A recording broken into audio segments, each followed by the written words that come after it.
Assalamualaikum warahmatullahi wabarakatuh. Alhamdulillahirabbil alamin. Wassalatu wassalamu ala asyrafil anbiya'i wal mursalin sayyidina Muhammadin wa ala alihi wa sahbihi ajmain. Jadi yang kami hormati calon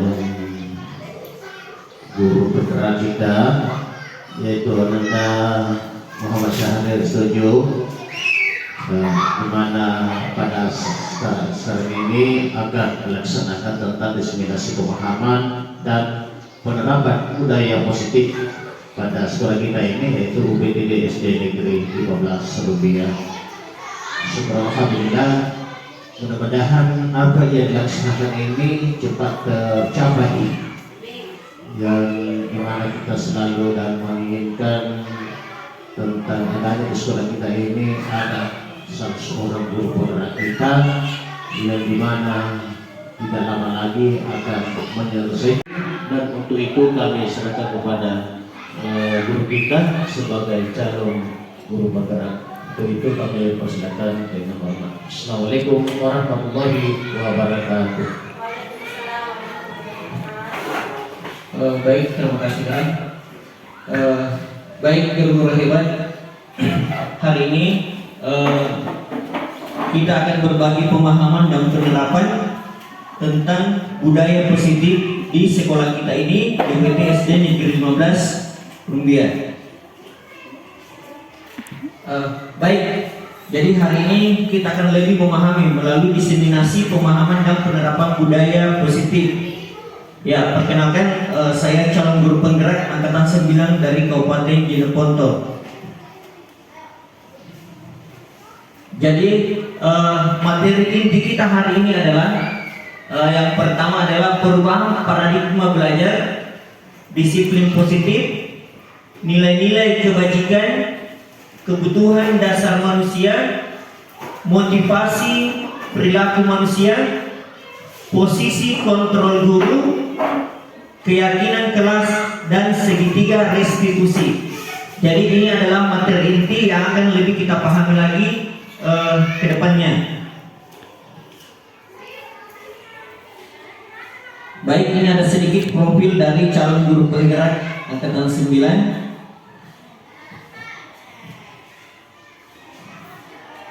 Ya, tujuan pembelajaran kita hari ini adalah menerapkan budaya positif di lingkungan sekolah. Yang kedua, menumbuhkan karakter dari keseharian seperti mandiri, tanggung jawab, percaya diri, disiplin, saling menghormati, saling menghargai antar murid, guru, dan orang lain. Yang ketiga, mendorong terciptanya budaya kolaborasi. Yang keempat, memupuk budaya senang belajar. Baik, sebelum kita masuk materi kali, kita breaking dulu, ya. Jadi breaking kita kali ini adalah sambung kata dari huruf akhir.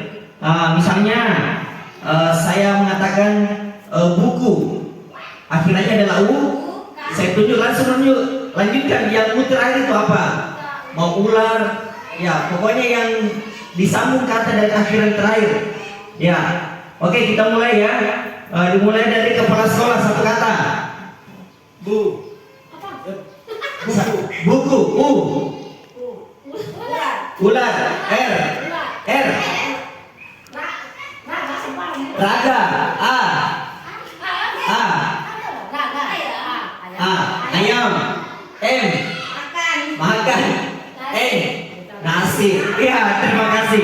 Jadi speaking ini bagaimana merangsang pemikiran kita lebih cepat. Jadi ini adalah refleks. Jadi apa yang kita pikirkan tak terduga.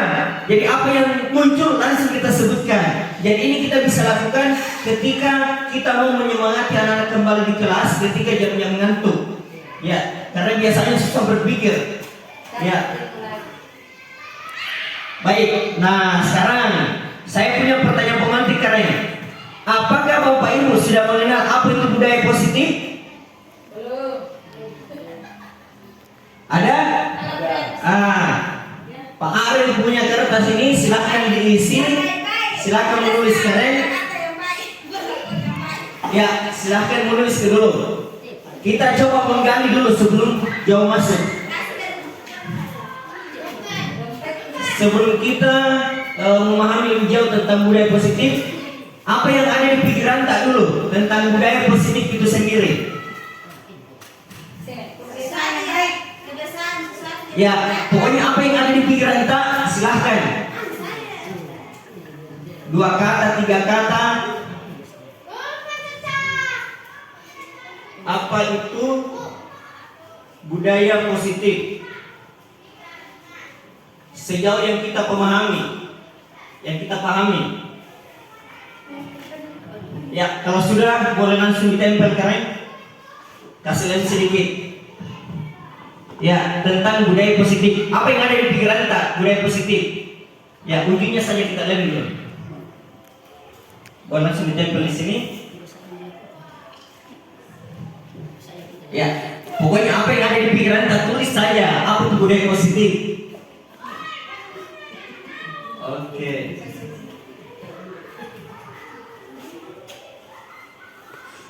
Ya, lanjut. Ayo, guru-guru hebat. Apa yang ada di pikiran kita tentang budaya positif itu sendiri? Sebelum kita lanjut ke materinya, jadi kita pancing dulu ini, guru-guru hebat terkait budaya positif yang ada di pikiran kita. Silahkan dikasih lens sedikit.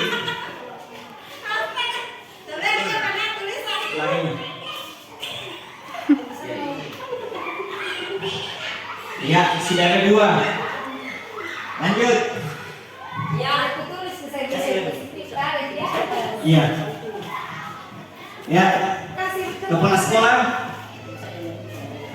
Tahu guru, bisa dikasih kepala sekolah lain sedikit. Ya. Jadi ini adalah pertanyaan pemantik dulu. Apa yang kita ketahui tentang budaya positif?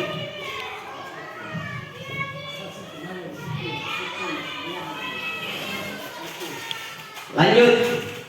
Jadi masih tempel ini. Jangan guru penggerak gitu toh. Lanjut.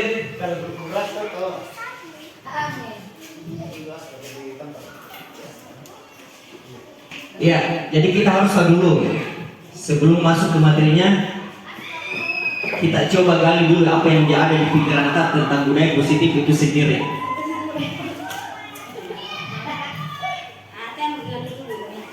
Ya, lanjut guru.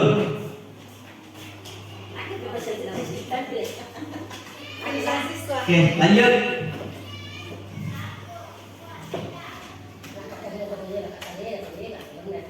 Ya, baik. Jawaban guru-guru hebat adalah apa itu budaya positif? 1. Saling tolong menolong.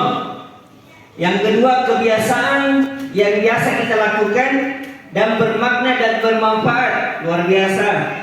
Lanjut. Kebiasaan yang baik, sopan santun, ramah, sosial, berakhlak mulia. Kemudian sebuah istilah dalam kehidupan sehari-hari, sopan santun, saling menghormati. Budaya positif yaitu pembiasaan yang dilakukan, baik dilakukan seperti menghargai sesama. Yang terakhir, disiplin, sopan santun, dan ramah tamah. Ya, baik.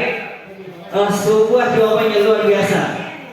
Nah, ini dia, apa itu budaya positif? Budaya positif merupakan perwujudan dari nilai-nilai atau keyakinan universal yang diterapkan di sekolah, di mana budaya positif ini diawali dengan perubahan paradigma tentang teori kontrol.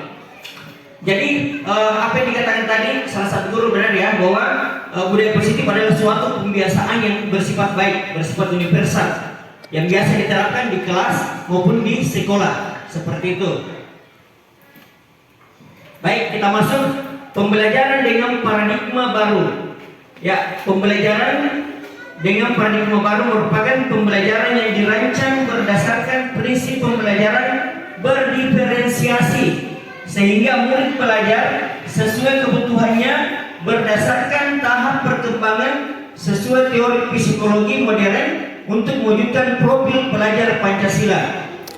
Ya, jadi di sebelah sana sudah ada P5 profil pelajar Pancasilanya. Nah, berdiferensiasi itu sendiri bisa kita gunakan, kita terapkan di kelas keren sesuai dengan kebutuhan murid tak, kebutuhan siswa tak. Jadi misalnya kita belajar tentang alat pencernaan, contoh ya. Nah mungkin siswa tak ada yang senang menggambar, itu bisa kita kasih tugas menggambar alat pencernaan. Misalnya ada yang suka berkata-kata membuat artikel, suruh bagaimana proses alat pencernaan itu sendiri berfungsi. Tergantung kita. Misalnya ada siswa yang senang membuat poster-poster, tulisan-tulisan, arahkan, tapi tujuannya sama, tetap alat pencernaan semua. Tapi ada yang menyampaikan lewat gambar, lewat poster, lewat artikel, bahkan boleh lewat penyampaian menjelaskan. Ya, seperti itu. Lanjut, disiplin positif. Nah ini dia disiplin positif. Disiplin positif merupakan salah satu cara penerapan disiplin yang bertujuan untuk menumbuhkan kesadaran serta memberdayakan murid tanpa imbalan atau penghargaan atau reward, ancaman ataupun hukuman. Nah maksudnya di sini adalah jangan kita biasakan siswa itu melakukan sesuatu karena adanya reward atau biasa kita kasih uang dan sebagainya. Yang kedua, jangan biasakan kita kasih tugas anak-anak karena anak-anak takut dihukum. Ya, biasanya kita kan seorang guru tanpa disadari ya, kalau kalian tidak kerja tugas ini, saya suruh kau berdiri sebentar. Nah, itu kan mengancam. Nah, ujung-ujungnya hukuman. Nah, ini yang perlu kita hindari. Bagaimana kita melakukan suatu kebiasaan dengan menerapkan budaya yang positif. Ya, kemudian disiplin berasal dari kata disiplin yang artinya belajar. Disiplin itu mengacu pada disiplin diri yang memiliki tanggung jawab terhadap apa yang dilakukannya berdasarkan nilai-nilai yang diyakini. Jadi melakukan suatu atau tindakan itu seharusnya sebaiknya kita berdasarkan tentang nilai-nilai yang kita yakini, yang menurut kita baik saja kan. Seperti dalam pelaksananya. Nah di sini ada catatan. Sebagai pendidik, tujuan kita adalah menciptakan murid yang memiliki disiplin diri sehingga mereka berperilaku mengacu pada nilai-nilai kebajikan universal dan memotivasi intrinsik dalam perubahan perilaku yang lebih baik. Jadi ini adalah tugas kita selaku pendidik, bagaimana mendidik anak-anak kita, menuntun anak-anak kita supaya kita bisa menciptakan murid yang memiliki disiplin yang positif. Ya.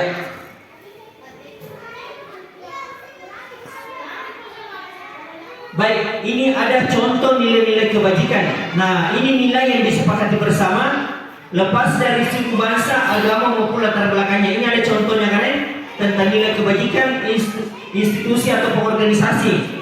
Nah, yang pertama adalah profil pelajar Pancasila. Nah, kita berpusat di sini saja karena kita selaku pendidik. Nah, ini dia profil pelajar Pancasila: beriman, bertakwa pada Tuhan Maha Esa, berakhlak mulia, berkebinekaan global, gotong royong, mandiri, kreatif, dan bernalar kritis. Nah, saya kira profil pelajar Pancasila adalah tujuan kita semua selaku guru. Bagaimana kita membiasakan budaya positif itu dengan mengacu pada profil pelajar Pancasila. Nah, misalnya beriman dan bertakwa, kita melakukan suatu budaya positif seperti yang telah kita lakukan sudah 2 pekan berlangsung, yaitu seni duha. Jadi seni duha itu salah satu budaya positif, pembiasaan yang nantinya menjadikan murid-murid itu terbiasa melaksanakan sholat duha. Jadi belajar dari sekolah mungkin akan berlanjut ke rumahnya sampai nanti. Jadi tanpa kita sadari hal kecil ini bisa menghasilkan suatu perubahan yang besar nantinya jika itu kita biasakan jadi hal positif. Nah, contoh lain, gotong royong. Nah, gotong royong ini biasa juga kita laksanakan, tapi tanpa kita sadari. Misalnya kita suruh anak-anak membersihkan ruang kelas, itu gotong royong. Nah, itu salah satu budaya positif. Budaya positif yang tanpa kita sadari ternyata sudah berjalan di sekolah kita, tapi kita tidak menyadarinya. Nah, bernalar kritis, bagaimana anak-anak kita sehingga bisa memiliki kemampuan bernalar kritis. Ya, kita kasih kesempatan kepada anak-anak kita ketika kita sudah melakukan suatu pembelajaran. Jadi jangan sudah pembelajaran keren tanpa ditutup, tanpa refleksi. Sebenarnya ada refleksi lah. dari anak. Mungkin ada yang mau ditanyakan, membiasakan bertanya kepada anak. Apa yang mau ditanyakan terkait dengan pembelajaran kita hari ini? Ya, seperti itu. Kebutuhan dasar manusia.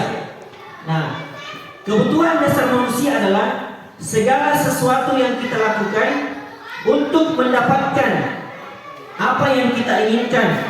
Seluruh tindakan yang kita lakukan memiliki tujuan tertentu, dan semua usaha terbaik yang kita lakukan adalah dalam rangka kebutuhan dasar kita terpenuhi dengan baik. Jadi pada hakikatnya saya pikir manusia itu memiliki kebutuhan yang mendasar. Banyak kebutuhan kita, tapi biasa ada kebutuhan yang paling mendasar. Ya, contohnya kebutuhan apa? Pasti mau bahagia. Saya kira itu salah satu kebutuhan yang mendasar kita hidup. Pasti kita hidup karena mau bahagia. Ya, karena orang kaya belum tentu bahagia. Orang miskin pun belum tentu juga bahagia. Jadi bahagia itu adalah salah satu kebutuhan yang mungkin dibutuhkan kita sebagai manusia. Baik, lanjut karena ini adalah 5 kebutuhan dasar manusia. Nah, jadi kita punya 5 kebutuhan dasar ini. Yang pertama, bertahan hidup.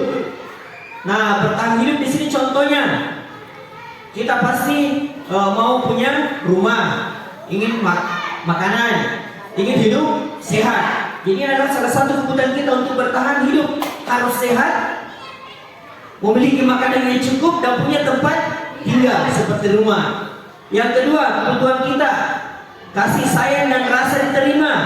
Nah, di sini contohnya rasa diterima yang tinggi, disukai dan diterima oleh lingkungan yang baik. Pasti kita ingin mendapatkan kasih sayang dari keluarga kita.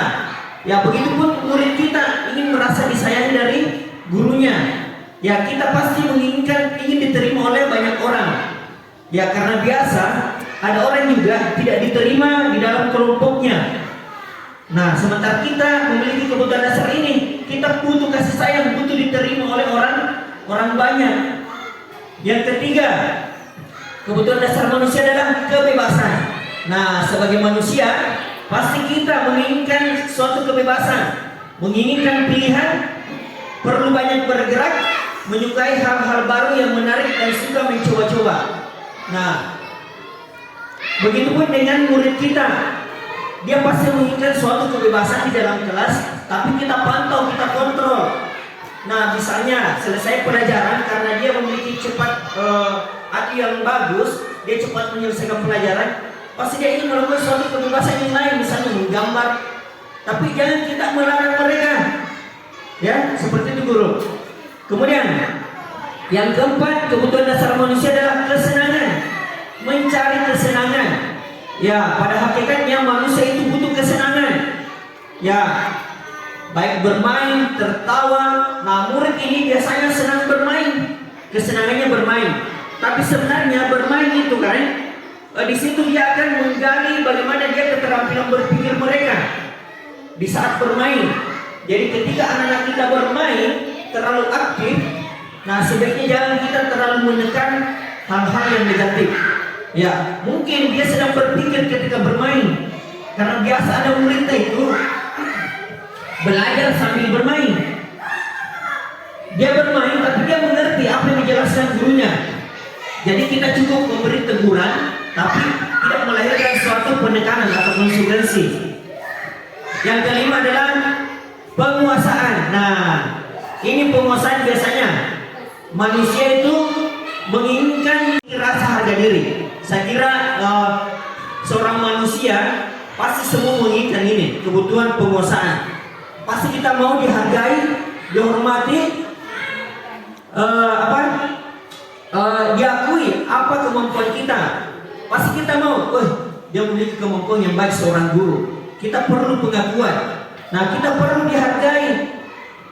Jadi kita butuh rasa harga diri. Kita memiliki rasa harga diri sehingga kita butuh dihargai. Ini adalah kebutuhan dasar manusia. Jadi ada 5 kebutuhan dasar kita sebagai manusia. Baik, kita lanjut. Motivasi perilaku manusia. Nah, bisa kita lihat di sini. Yang pertama, motivasi ekstrinsik. Yang mana itu? Untuk menghindari ketidaknyamanan karena berharap dapat imbalan. Istilahnya ada cuan. Nah, kalau ada cuannya baru mau bekerja. Ya, jadi ini bagaimana kita mengajarkan kepada murid kita agar murid kita itu melakukan suatu pekerjaan, tugas di dalam kelas tanpa melihat ini. Jangan sampai siswa tak kerja hanya karena takut dihukum, di mana ada perkataan guru sebelumnya, sehingga mereka mengerjakan tanpa ikhlas karena takut dihukum. Nah, yang kedua, kita iming-imingi yang kerja tugas ini dan benar semua, saya kasih hadiah. Nah, itu iming-iming. Jadi itu adalah motivasi ekstrinsi. Nah, yang ketiga yang di bawah sekali adalah motivasi intrinsik. Untuk menjadi orang yang merdeka, mereka inginkan dan menghargai diri sendiri dengan nilai-nilai yang mereka percaya. Nah, inilah yang tugas kita selaku guru pendidik. Kita berusaha membangun motivasi intrinsik ini. Bagaimana murid kita, siswa kita mengerjakan tugas karena dia sadar akan tugas dan tanggung jawabnya di kelas. Seperti itu. Jadi bagaimana siswa kita, murid kita menghargai dirinya sendiri, mengerjakan tugas bukan karena akan mendapatkan nilai tinggi dari gurunya, tapi dia sadar bahwa dia datang ke sekolah untuk belajar. Seperti itu kan. Jadi inilah yang perlu mungkin kita belajar, berproses bagaimana menerapkan motivasi intrinsik kepada anak-anak kita di kelas. Nah, ini dia contoh. Ada hukuman, konsekuensi, dan restitusi. Nah, hukuman ini biasanya tidak terencana. Tiba-tiba murid tidak tahu apa yang akan terjadi dan tidak dilibatkan. Bersifat satu arah, berupa hukuman fisik atau psikis. Nah, biasanya tanpa kita sadari seorang guru, biasanya kita memberi hukuman itu tiba-tiba. Kamu terlambat, sapu halaman sekolah. Itu hukuman itu tiba-tiba. Nah, itu satu arah, guru yang menang, siswa yang tidak menang. Ya. Kemudian konsekuensi. Kalau konsekuensi ini terencana, artinya sudah ada kesepakatan yang disepakati sebelumnya tentang konsekuensi jika tidak mengerjakan tugas. Misalnya kita kasih PR anak-anak, kita buat meme kesepakatan atau konsekuensi yang tidak mengerjakan atau tidak menghafal perkalian naik berdiri. Itu kesepakatan, konsekuensi yang disepakati. Kemudian murid tidak nyaman. Sikap guru selalu memonitor murid. Nah, ini murid dibuat tidak nyaman karena kenapa? Hanya karena tidak menghafal perkalian, kita suruh dia berdiri sesuai dengan konsekuensi yang dibuat sebelumnya. Ya, jadi kalau tadi hukuman satu arah, refresh tiba-tiba guru kasih. Kalau konsekuensi biasanya ada di kesepakatan dari guru dan murid. Kalau tidak mengerjakan ini. Kemudian restitusi. Nah, restitusi adalah proses menciptakan kondisi bagi murid untuk memperbaiki kesalahan. Proses kolaboratif yang mengajarkan murid untuk mencari solusi sendiri. Jadi yang menjadi tugas kita adalah bagaimana menempatkan diri kita, bagaimana kita melaksanakan suatu restitusi. Restitusi ini misalnya murid kita melakukan suatu kesalahan, tidak perlu kita ceramah lebih jauh, tapi kita arahkan dia, kita tanya apa kesalahannya dan bagaimana dia memperbaikinya. Contoh, misalnya dia terlambat datang ke sekolah, kita tanya, kenapa datang terlambat? Apa alasannya? Kemudian biarkan dia menyelesaikan solusinya sendiri. Kira-kira apa yang dia lakukan supaya tidak terlambat lagi? Biarkan murid tak bicara. Jangan kita besok kalau terlambat kok suruh membersihkan WC. Nah, tapi bagaimana murid itu menemukan solusinya? Jadi ini bisa kita terapkan kepada anak kita di rumah juga. Kalau dia melakukan kesalahan, tanya baik-baik apa alasannya melakukan itu dan kira-kira apa solusinya yang dia lakukan supaya tidak melakukan kesalahan yang sama. Ini namanya istilahnya restitusi. Ya. Nah, Nah, ini adalah 5 posisi kontrol kita sebagai guru. Nah, dari kelima posisi kontrol guru, kira-kira posisi kita gimana kalian? Apakah kita seorang guru yang suka menghukum? Apakah kita seorang guru yang suka membuat murid tak merasa bersalah? Apakah kita seorang guru yang biasa menjadi teman buat siswa tak? Apakah kita seorang guru yang selalu memantau? Atau kita sebagai manajer untuk siswa tak? Ya, mungkin kita bisa baca dalam hati posisiku di situ, Ki. Tapi saya tidak mau bilang. Ya, ya. Ini penghukum ini biasanya guru ini raut wajahnya marah-marah. Ya, nunjuk-nunjuk biasanya kalau menghukum. Ya. Nah, kalau membuat merasa bersalah biasanya. Nah, berapa kali membuat kesalahan? Begitu terus, Ki. Nah, terpikir gitu di otaknya anak-anak. Yang ketiga teman. Nah, nasihati siswa, tapi ada ngekor di belakangnya. Masa mau begitu lagi? Ya kan? Nah, itu teman gitu. Nah, kemudian pemantau. Nah, misalnya kalau siswanya terlalu dikasih tugas, dia pantau terus kayak gini, tidak memantau. Nah, manajer, kalau manajer ini bagaimana mengerahkan menuntut siswanya untuk melakukan suatu hal lebih baik dari kesalahan yang dia perbuat.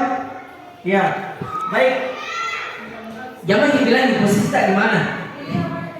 Nah, ini ada contoh ilustrasi kasus. Nah, contoh kasusnya adalah Agung murid kelas 3 terlambat mengikuti upacara bendera. Nah, hukumannya apa?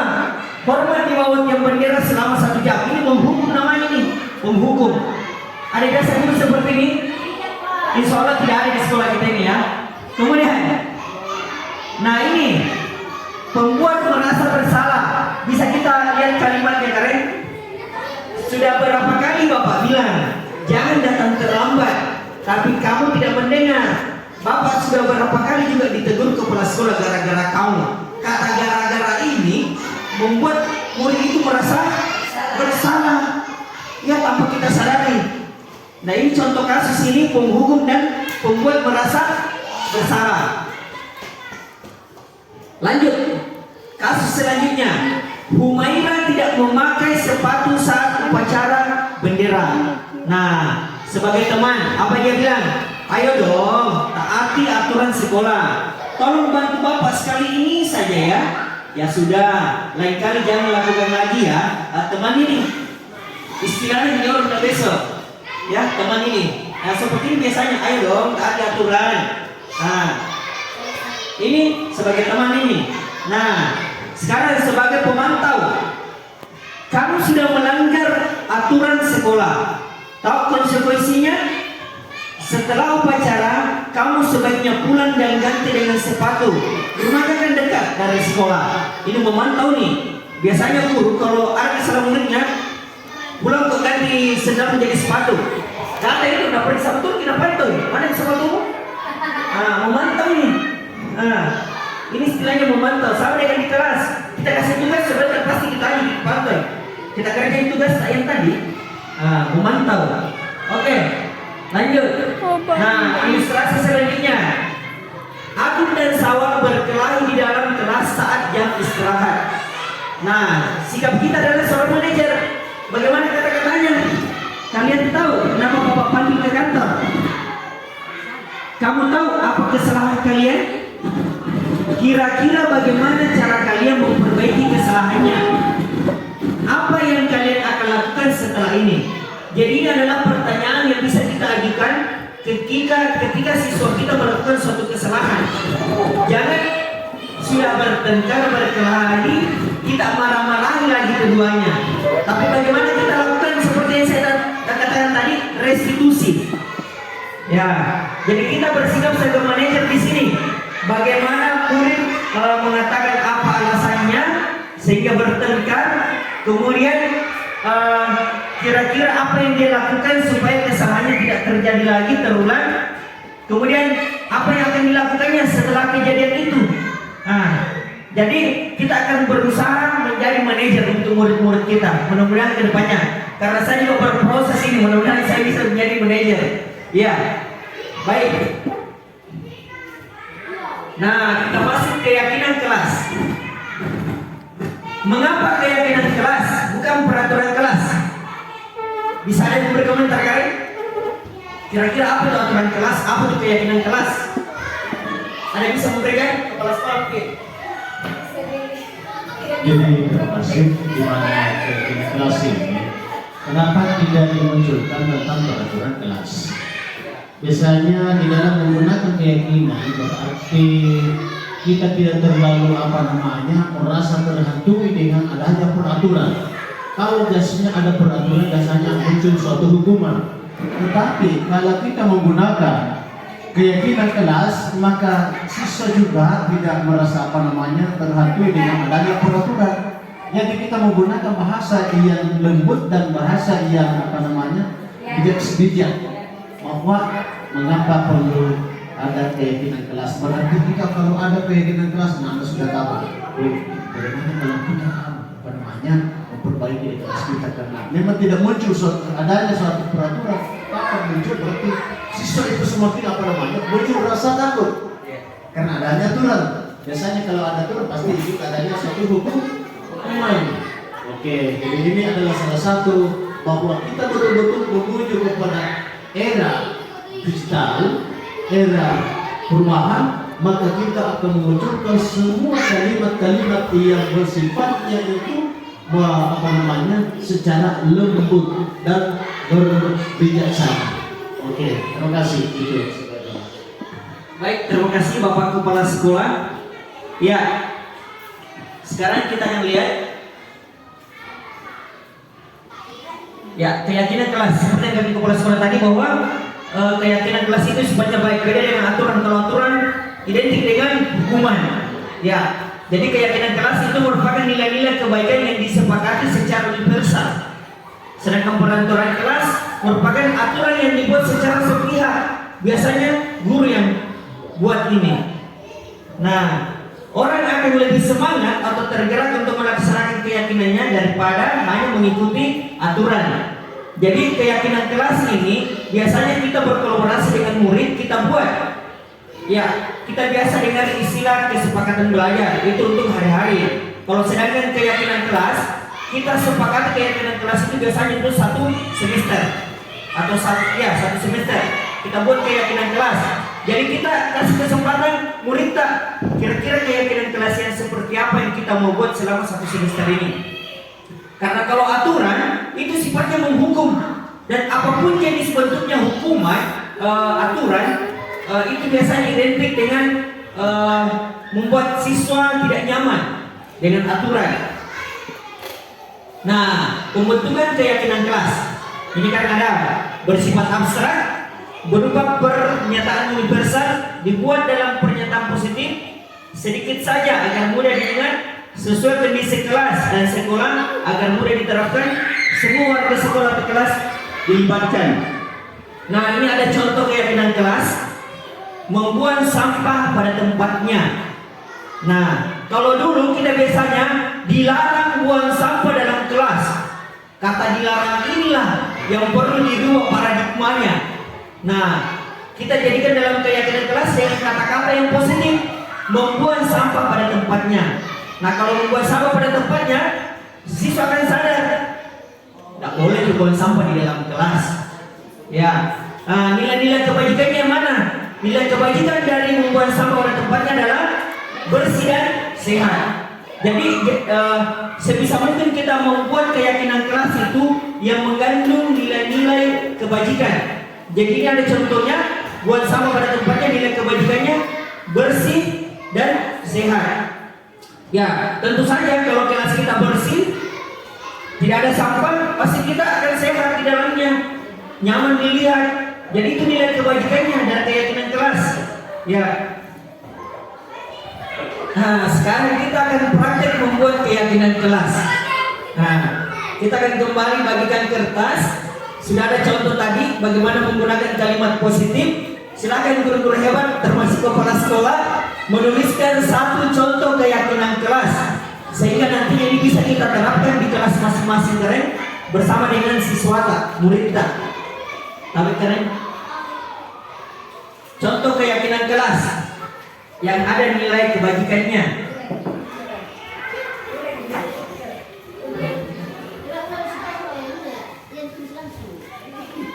Jadi contohnya membuang sampah pada tempatnya. Nilai kebajikannya adalah bersih dan sehat. Nah, kira-kira keyakinan kelas yang seperti apa lagi yang perlu kita terapkan di kelas kita? Keyakinan kelas. Ya. Jadi sebelum ke kelas, gurunya dulu yang membuat keyakinan kelas. Baru kita ke kelas membuat keyakinan kelas bersama siswata. Ya, silakan guru, kasih lem tempel. Satu saja contoh keyakinan kelas yang mengandung nilai-nilai kebajikan.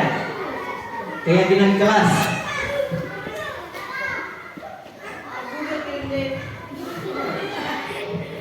Ayo, apa yang terlintas di pikiran tak? Keyakinan kelas yang seperti apa? Yang ada nilainya, nilai kebajikannya.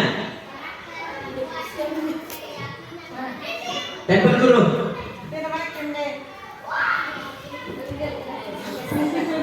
Ya, singkat saja. Kita coba dulu pemahaman tak keyakinan kelas. Ya, silakan ditempel keyakinan kelasnya.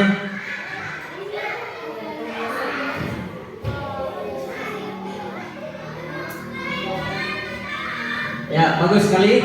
Lanjut. Tidak perlu terlalu panjang kalimatnya. Tadi penjelasannya kan biar sedikit. Yang penting mudah dipahami dan bisa dilaksanakan. Ya.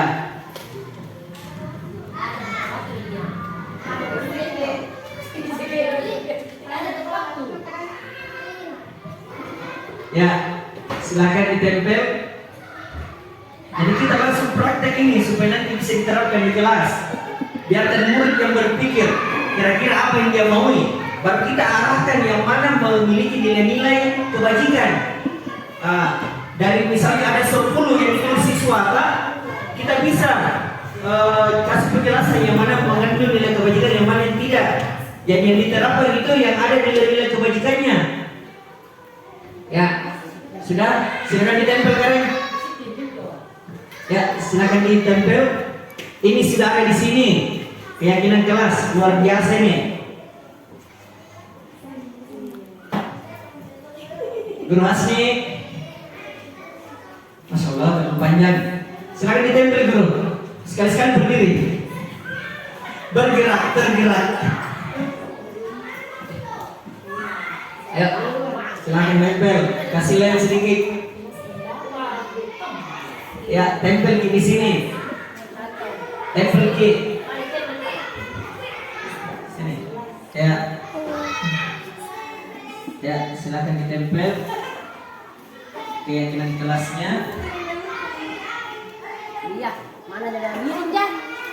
Ya, lanjut.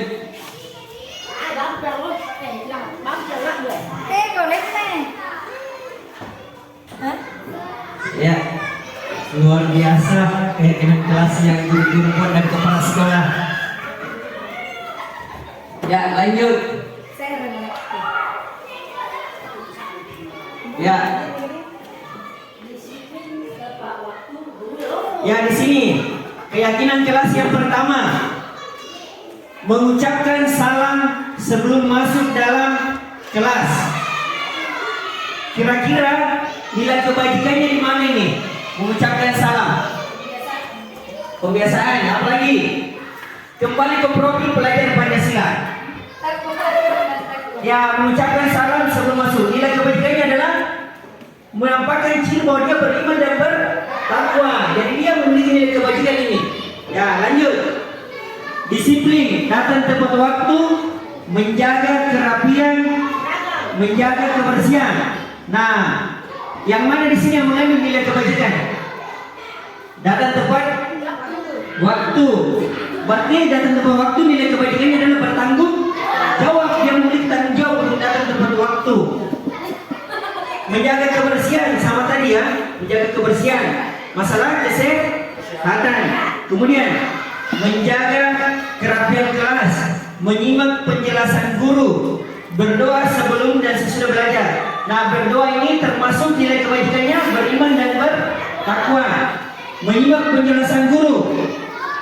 Kalau menyimak ini masuk nilai kebajikan saling menghargai, saling menghargai antara guru dan murid. Kemudian menjaga kerapian kelas, sama ya kalau kerapian, supaya kita merasa nyaman kalau kelas tak rapi.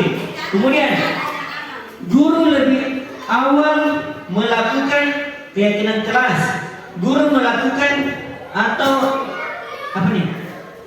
Pada tentang apa nih?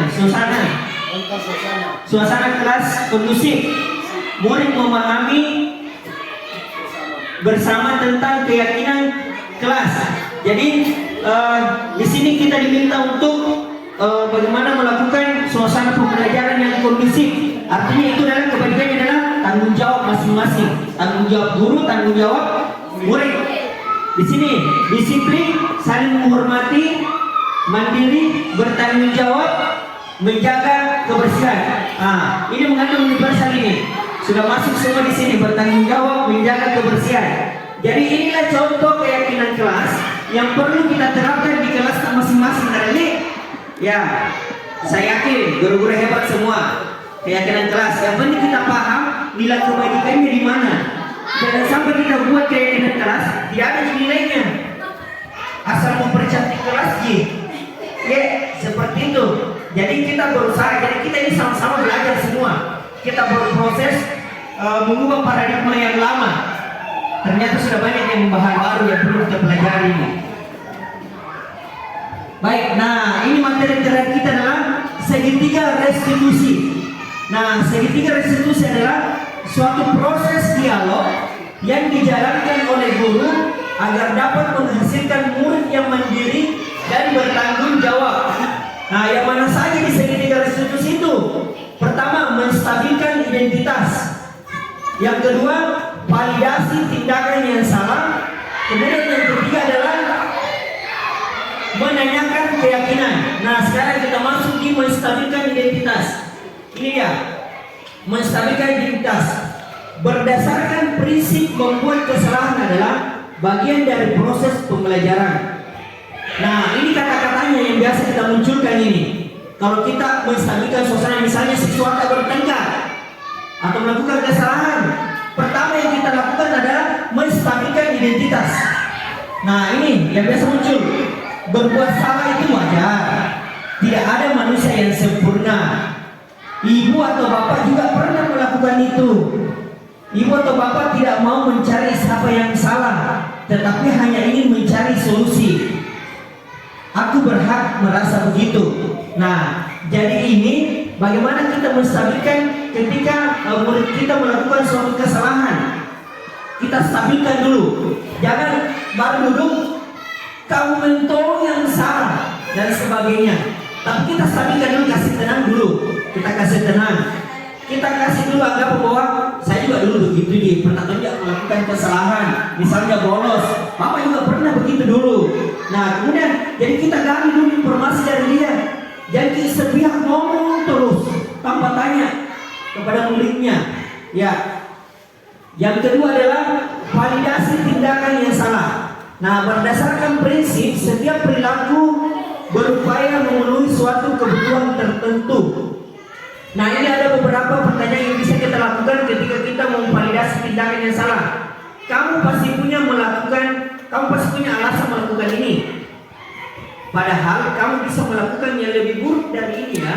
Ini pertanyaan-pertanyaan ini. Kamu patut bangga karena telah melindungi sesuatu yang penting buatmu. Kamu melakukannya karena mempertahankan sesuatu yang penting bagimu. Nah, ini adalah salah satu pertanyaan. Jadi kita gali dulu informasi setelah kita menstabilkan suasananya murid, kita validasi tindakannya yang salahnya. Kita tanya dulu apa alasannya sehingga dia bolos. Kita tanya apa alasannya sehingga dia terlambat datang ke sekolah. Bisa jadi dia bantu orang tuanya dulu di kebun atau membantu apa baru berangkat ke sekolah. Jadi kita tanya dulu. Nah, Yang ketiga adalah kita hubungkan kembali dengan keyakinan kelas yang telah kita buat. Berdasarkan prinsip teori kontrol bahwa pada dasarnya kita termotivasi secara intrinsik. Ya, apa keyakinan kelas kita? Jadi ketika murid melakukan kesalahan, kita hubungkan dengan keyakinan kelas yang pernah kita buat. Ya, nilai-nilai apa saja yang telah disepakati bersama? Seperti apa gambaran kelas yang ideal menurut kamu? Kamu ingin menjadi orang seperti apa di masa depan? Jadi kita tanya dulu, kenapa bisa datang terlambat? Kita tahu tidak keyakinan kelas tak? Datang tepat waktu jam 7. Sekarang jam berapa? Nah, jadi kita hubungkan dengan keyakinan kelas sehingga dia bisa melakukan suatu argumen alasannya dan mencari solusinya sendiri supaya tidak melakukan kesalahan yang sama. Jadi ini namanya adalah segitiga restitusi. Menstabilkan dulu, kemudian kita lihat menindakinya, kemudian mengajarkan keyakinan kelas yang telah dibuat. Jadi hal yang perlu kita lakukan dulu dari awal, kita membuat keyakinan kelas dulu, sehingga kalau ada murid yang melakukan pelanggaran, kita hubungkan dengan keyakinan kelas yang sudah ada. Apakah kesalahan yang dilakukan memiliki nilai kebaikan atau tidak? Jadi ini adalah suatu budaya positif yang perlu kita mulai dari sekarang terapkan di sekolah kita ini, supaya kita jangan tertinggal dari sekolah lain. Jadi kita harus melakukan suatu kegiatan yang mengandung positif, budaya positif di sekolah kita ini. Baik, kita sudah sampai di penghujung ini, penutup. Dalam penerapan program disiplin positif, hendaknya guru memiliki standar kepribadian, profesional, dan sosial yang baik, di mana guru mampu merefleksi dirinya dalam posisi kontrol saat ini, bagaimana perjalanan dirinya sebagai amon atau manajer yang menuntun murid-muridnya menjadi insan yang mandiri, merdeka, dan bertanggung jawab. Jadi kita sama-sama berusaha untuk bisa menjadi amon untuk murid-murid kita, boleh juga untuk keluarga kita. Jadi selain kita menjadi amon bagi murid kita di sekolah, kita juga menjadi amon di dalam keluarga kita, menjadi manajer. Ya, seperti itu Karen. Ya, sekian dan terima kasih. Terima kasih banyak atas waktu dan kesempatannya hari ini. Semoga yang kita lakukan hari ini bernilai ibadah, dan saya berharap melalui pelatihan guru penggerak ini saya bisa menyelesaikannya, dan berharap teman-teman guru yang lain bisa menjadi menyusul menjadi calon guru penggerak selanjutnya. Insya Allah kita akan bekerja sama, berkolaborasi terkait kegiatan calon guru penggerak. Sekian dan terima kasih. Wabillahi taufiq hidayah. Wassalamualaikum warahmatullahi wabarakatuh. Pemaparan dari calon guru penggerak kita ini, di mana setelah kita mengikuti tentang pembahasan dari apa itu budaya positif, di mana sudah jelaskan tadi, dan mudah-mudahan guru-guru kita ini apa yang disampaikan ini bisa terrealisasi. Jadi di mana mengenai tentang keyakinan kelas ini, harapan saya kepada guru-guru kami bahwa di dalam melaksanakan suatu kegiatan terutama adalah keyakinan kelas, tolong supaya disampaikan kepada murid kita, jangan sampai murid kita tidak mengetahui apa itu Pak tentang keyakinan kelas. Nah, disinilah kita perlu menyebarkan kembali kepada siswa murid kita bahwa yang dimaksud dengan keyakinan kelas ini ada beberapa di dalamnya itu terjatuh apakah ketertiban, kebersihan, baik dari tata tertib kedatangan dari sekolah, waktu pulang, baik dari segi keamanan mengenai bagaimana suasana kelas kita dalam keadaan kondusif, kita tidak saling mengedit dan banyak untuk saling bertukar di dalam kelas. Itu semua perlu kita sampaikan kepada murid-murid kita agar di dalam pelaksanaan tentang keyakinan kelas ini anak-anak tidak bingung lagi karena adanya penyampaian dari, insya Allah mudah-mudahan di lingkup sekolah kita ini tidak ketinggalan dengan sekolah-sekolah unggulan atau sekolah-sekolah yang lain, baik di kabupaten lain maupun di wilayah kita sendiri. Demikian untuk kalimat saya. Wassalamualaikum warahmatullahi wabarakatuh.